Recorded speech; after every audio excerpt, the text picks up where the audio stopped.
नमस्कार साथियों, स्वागत है आप लोगों का अजय सर जी यूट्यूब चैनल पर।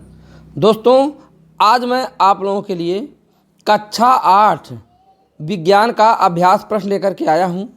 तो आज का हमारा जो अध्याय है वह है 4, इकाई 4 और पाठ का नाम है खनिज एवं धातु। आज हम लोग इसके सभी अभ्यास प्रश्नों को विस्तार पूर्वक से समझेंगे। तो चलिए दोस्तों, वीडियो शुरू करता हूं। पहला प्रश्न आपके समक्ष है, निम्नलिखित प्रश्नों में सही विकल्प छांटकर अपनी अभ्यास पुस्तिका में लिखिए। तो देखिए, पहला प्रश्न कह रहा है, निम्नलिखित वस्तुओं में कौन सी वस्तु संक्षारित हो सकती है? कौन सी वस्तु संक्षारित हो सकती है? विकल्प ए है लकड़ी की मेज़, ब है स्टील की कुर्सी, स है खुली स्थानों पर रखी लोहे की छड़ और द है तेल लेपित लोहे की छड़। तो इसका विकल्प होता है स सही, क्योंकि खुली स्थानों पर अगर लोहे की छड़ को रख दिया जाए तो उसमें जंग लगना प्रारंभ हो जाता है, धीरे धीरे उसका क्षरण होना शुरू हो जाता है। तो स विकल्प इसका सही है। अब आइए अगले प्रश्न पे। अगला प्रश्न कह रहा है कि बॉक्साइट किसका अयस्क है? विकल्प ए सोडियम, ब लोहा और स एल्यूमिनियम और द कापर। तो बॉक्साइट जो होता है वह एल्यूमिनियम का अयस्क होता है, तो इसका विकल्प भी सही होता है। बॉक्साइट किसका अयस्क है? एल्यूमिनियम का अयस्क है। अब आइए अगले प्रश्न पे। अगला प्रश्न आपके समक्ष दिखाई दे रहा है। यहाँ देखिए, कह रहा है कि रिक्त स्थानों की पूर्ति कीजिए। रिक्त स्थानों की पूर्ति करना है, जिसमें क है सोडियम धातु को ... में रखते हैं। अर्थात सोडियम धातु को कहाँ रखते हैं? तो इसमें भरा जाएगा मिट्टी के तेल, भरा जाएगा मिट्टी के तेल, मिट्टी के तेल। सोडियम धातु को मिट्टी के तेल में रखते हैं। इसके बाद नंबर 6 है, जंग लगने के लिए ... तथा फिर ... आवश्यक है। तो इसमें देखिए 2 रिक्त स्थान है, इसमें भरना है। तो जंग लगने के लिए पहला तो नमी की आवश्यकता होती है और दूसरा हवा। हवा में क्या होता है? ऑक्सीजन। तो इन दोनों की जब तक उपस्थिति नहीं रहेगी तब तक लोहे में जंग नहीं लगेगी। तो जंग लगने के लिए नमी तथा हवा अर्थात ऑक्सीजन की आवश्यकता होती है। इसके बाद गए देखिए, धातु से तार बनाने का गुण, धातु से तार बनाने का गुण कहलाता है।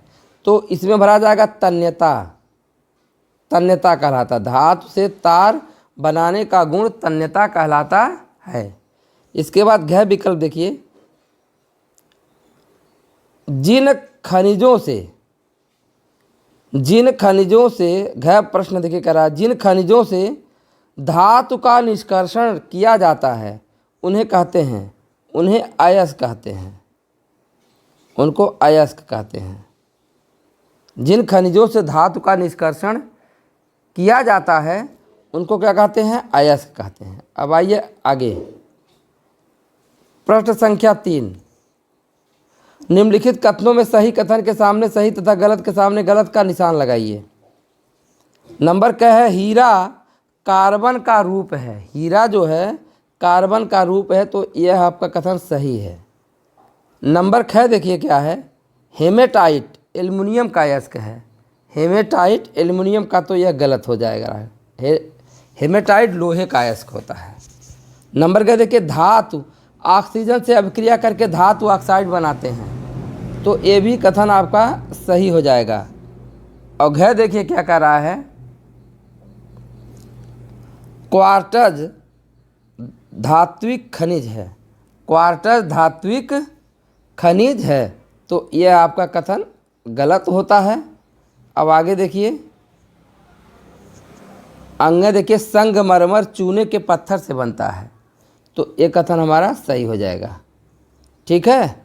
अब आ जाइए, यहाँ देखिए मिलान करना है। चौथा प्रश्न कह रहा है, समूह स्तंभ क को स्तंभ ख से मिलान कीजिए। तो इसमें देखिए स्तंभ क है और स्तंभ ख है। तो स्तंभ क में देखिए बॉक्साइट है और स्तंभ ख में आप देख लीजिए बॉक्साइट जो होता है अयस्क होता है। किसका अयस्क होता है? एल्युमिनियम का। तो क को स से मिला देंगे आप। इसके बाद आप देख लीजिए ख, गैलेना। गैलेना किसका अयस्क होता है?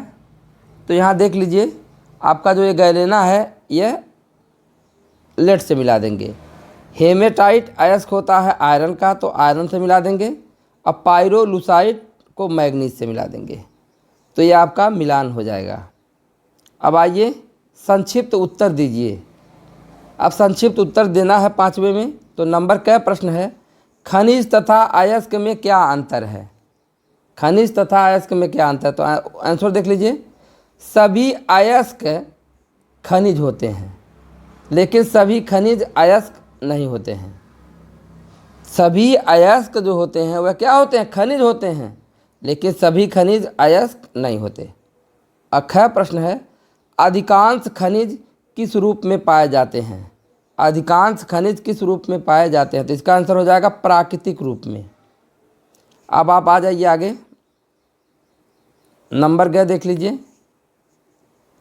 धातुओं की अघात वर्धनीयता तथा तन्यता के गुण का क्या अर्थ है? धातुओं की अघात वर्धनीयता तथा तन्यता के गुण का क्या अर्थ है? तो इसका आंसर देखिए। धातुओं को पीटकर चादरों के रूप में परिवर्तित करने के गुण को अघात वर्धनीयता कहते हैं तथा धातुओं को खींचकर तार के रूप में परिवर्तित करने के गुण को तन्यता कहते हैं।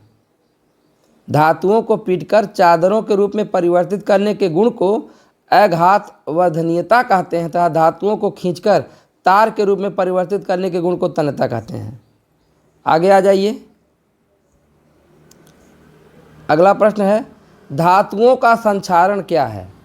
धातुओं का संक्षारण क्या है? तो इसका आंसर देखिए।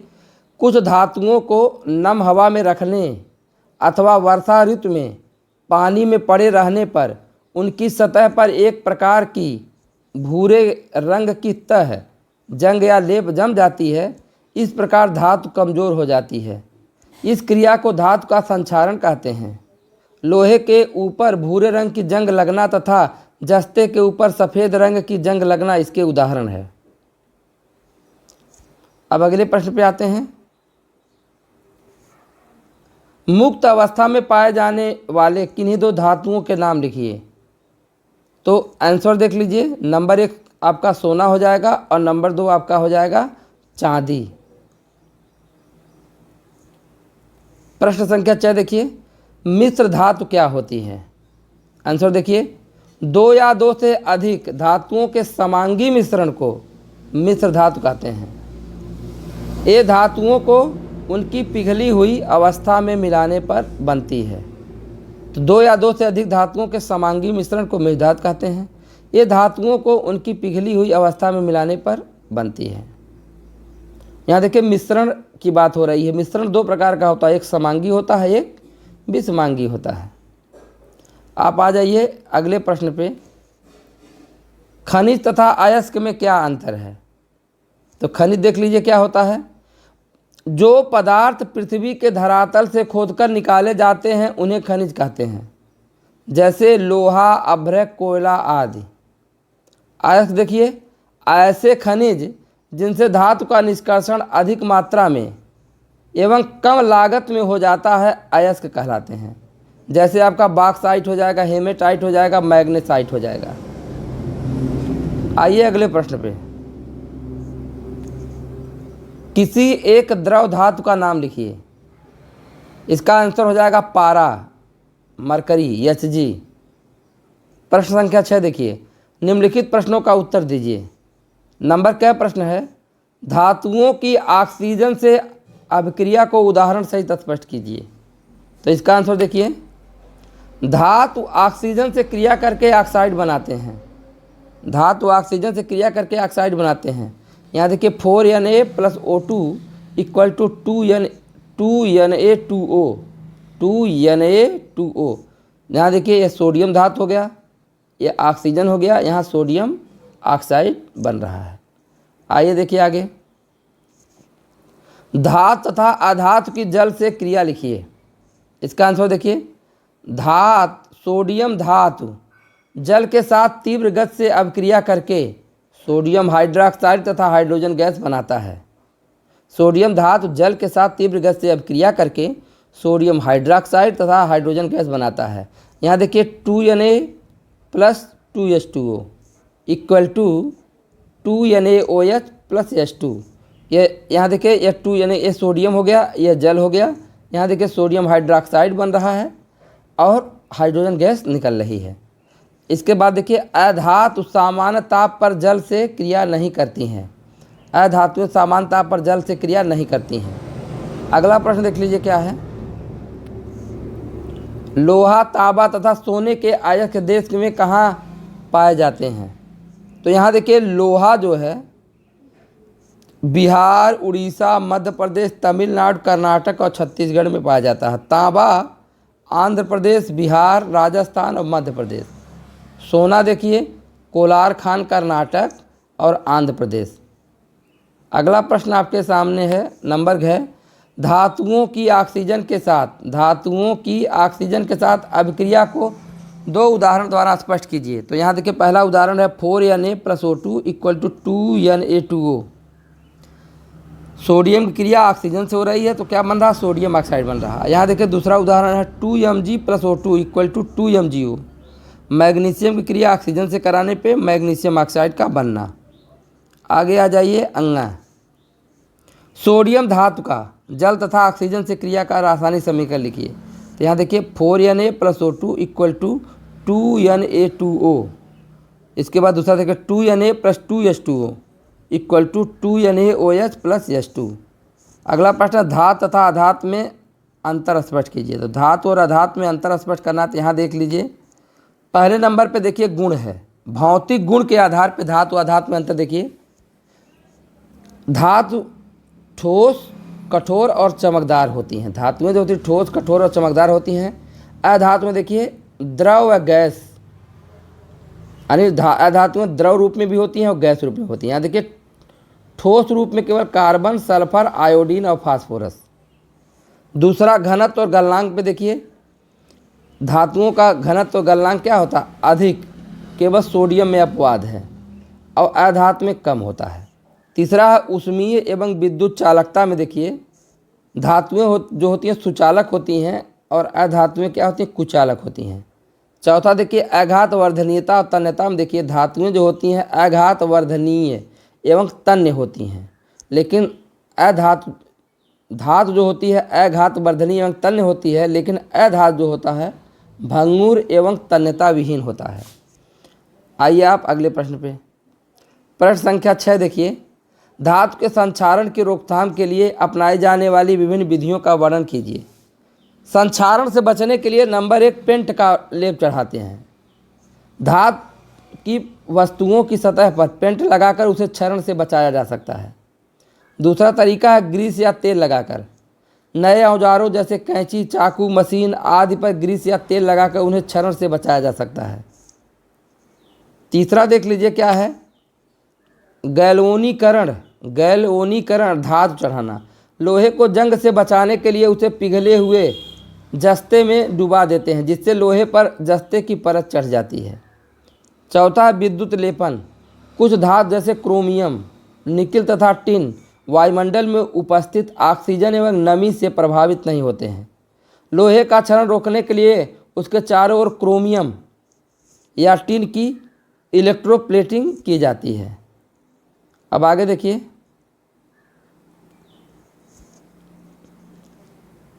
यहाँ पांचवा देखिए क्या रहा है, मिश्र धातु बनाकर।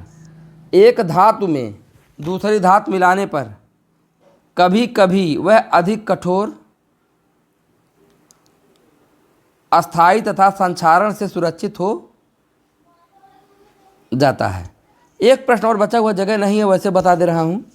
प्रश्न संख्या जय क्या है, तवे की हैंडल में लकड़ी क्यों होती है?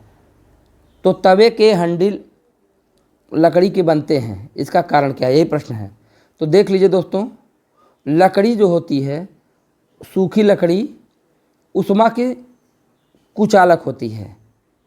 लकड़ी का हत्था लगाने से उसमें ऊष्मा का प्रभाव नहीं आ पाता है, हत्था गर्म नहीं होता है, जिससे हमारा हाथ भी गर्म नहीं होता, नहीं तो हाथ जल सकता था। ठीक है दोस्तों, तो यह इसका आंसर हो गया। इसी के साथ वीडियो समाप्त हो रहा है। डिस्क्रिप्शन में लिंक मिलेगा जहां आपको और भी यूजफुल वीडियो देखने को मिल जाएंगे। धन्यवाद।